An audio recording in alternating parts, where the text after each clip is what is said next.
Let's see if I can still do this. I was doing it earlier. Got a bunch of games. This is my car on this relic. Busy week, and it promises to be another busy day. Thank you very much for joining us on this Friday morning. I'm Heather Childers. Let's get straight to our top story for you. How about that? Well, the House of Cards is crumbling. The bombshell IG report finding fired FBI Director James Comey was insubordinate in the Clinton investigation. And now we know a top investigator vowed to stop Donald Trump from becoming president. Doug Luzader is live for us in Washington, D.C. with more on the scathing report. Good morning, Doug. Heather, good morning. And let's start with the most explosive aspect of this report, and that is these voluminous text messages amongst a number of folks within the FBI that clearly show political bias. Now some of these we have seen before, including exchanges between FBI agent Peter Strzok, who worked on both the Clinton and Trump investigations, and FBI lawyer Lisa Page. But this one is new. Before the presidential election back in 2016, they wrote this: Trump's not ever going to become president, right? Right? Strzok writes, no, he won't. We'll stop it. Now, the Inspector General says that messages like those have cast a cloud over the investigation into Hillary Clinton's email use, and there is anger among some Republicans here on Capitol Hill that it took so long for that exchange to surface. Why wasn't that given to Congress? These are text messages that clearly were pertinent to our investigation into FISA abuse and the Russia investigation, whether or not there was collusion. Now, Democrats are quick to point out that the report does not find any documents or witnesses to really prove that bias impacted actual decisions that were made within the FBI. Meantime, its report also really takes to task former FBI Director James Comey and his decision to kind of strike out on his own. Man, that really messed me up. Charges against Hillary Clinton, and then later his announcement to reopen the investigation. The report says that amounted to insubordination. Comey says he disagrees with some of these findings, but that he was faced with an unprecedented situation. Heather. All right, Doug Luzader live for us this morning. Thank you, Doug. Obviously, much more to come on this. So ultimately, that bombshell report will not challenge the outcome of the Hillary Clinton investigation. But President of Judicial Watch Tom Fitton is hitting back at that decision, saying this is far from over. Well, it's the beginning of the story in the least, because obviously there's this connection between Peter Strzok, the Clinton emails, and the Russia investigation, which is yet to be analyzed by the IG.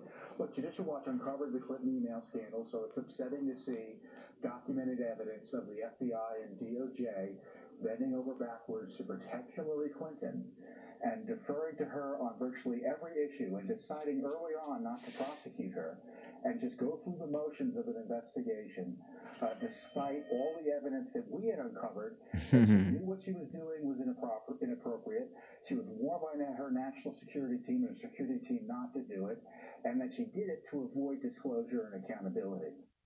The IG did find that President Obama was in direct contact with Hillary Clinton's email.com account, and that could have put sensitive executive office information at risk on her unsecured server. So stay with us. We will have much more on coming up. And this Fox News alert, though, in the meantime, renewing its calls for deadly lone wolf attacks at the Soccer World Cup.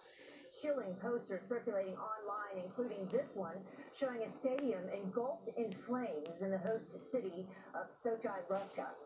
Another calls on terrorists to, quote, kill them all.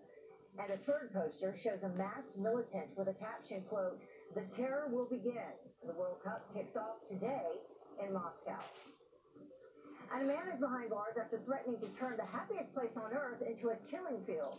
Florida's sheriff's deputies say that Derek Eitel posted in a Facebook group, quote, 5 likes and I go shoot up Disney and hang myself.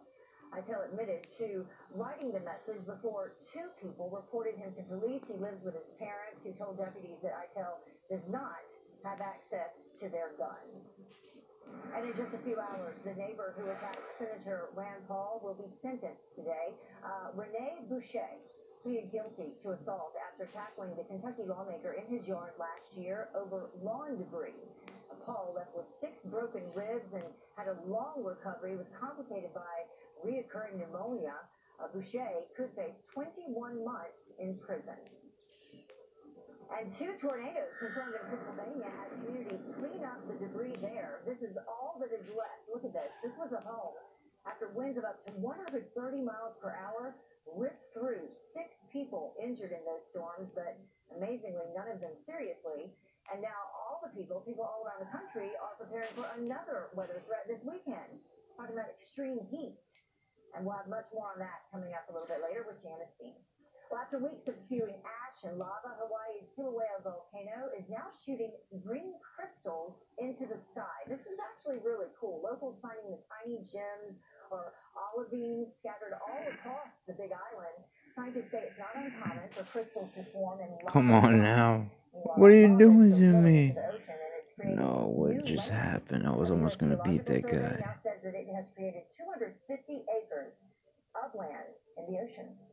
The Secretary of State Mike Pompeo is returning home overnight from China. Pompeo flying to South Korea and China following the Singapore summit to discuss terms of the denuclearization deal with North Korea. He vowed to keep sanctions in place until Kim Jong-un completely denuclearizes. Of a summit giving President Trump a ratings bump. New Monmouth poll showing that the president has a 43% approval rate right now. Today, the White House expected to announce tariffs targeting $50 billion in Chinese goods. A revised list is expected to contain 800 product categories. The president has been threatening tariffs against China for months as retaliation for intellectual property theft. The Chinese government says that it is prepared to respond.